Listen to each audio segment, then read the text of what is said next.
Hey everyone, my name is Andrew, and in this video, I'm going to be showing you how funnel and opportunity stage distribution widgets work within GoHighLevel. Let's dive right in. Now, these are the funnel and stage distribution widgets that we're talking about. I have these on my dashboard for my own business, so this can be really useful, especially if you're a business owner that's using the opportunities manager within GoHighLevel and using maybe multiple pipelines. This sort of thing can be really helpful, especially if you're using the opportunities along with funnels. Now, if we look at these two different widgets, we've got a couple of different options here. First, we're going to see this funnel widget right here, and this is where we're going to be able to see how many different clients or prospects we have in each step of our funnel or our opportunity pipeline.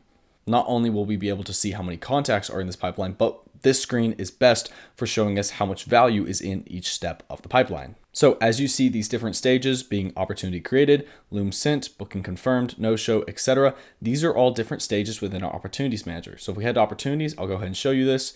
We have opportunity created, loom sent, booking confirmed, no-show. All of those different stages that are in that widget are those stages that we're looking at in our widget. Now back at our dashboard where we can view this, we can see the dollar amount for each one of these stages. We'll actually check out a slightly different one. So you can see this works for any of your opportunities.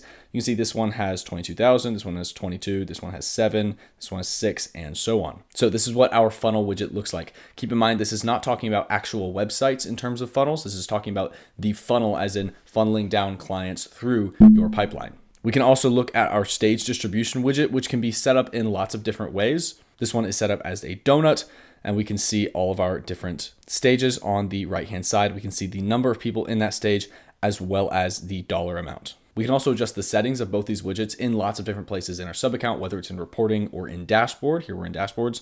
We can change them based on the date property to be when they're changed or when they're created. We can also just create new ones. So as you can see here, if we go under our widgets and we look up stage distribution, we'll find our widget right here. And then right here is where we can add in all of the different information. So as you can see, we added in that new widget right here. If we go ahead and X out of this, we can see that widget down here at the bottom. So that's what that widget looks like. Keep in mind, whenever you want to use these widgets, you do have to go to opportunities and you actually turn on the chart function for the opportunity pipeline itself. So I'll show you here in this demo account. If you go to opportunities, then go to pipelines, then you'll be able to see all of your different pipelines. Whenever you create a new one or edit an old one, go ahead and click that pencil icon. And this is where you turn on visible in funnel chart and visible in pie chart. This will allow you to use this within those widgets that we just took a look at. So it's pretty straightforward, but if you have any questions, please refer to the help doc. And as always, thank you so much for watching.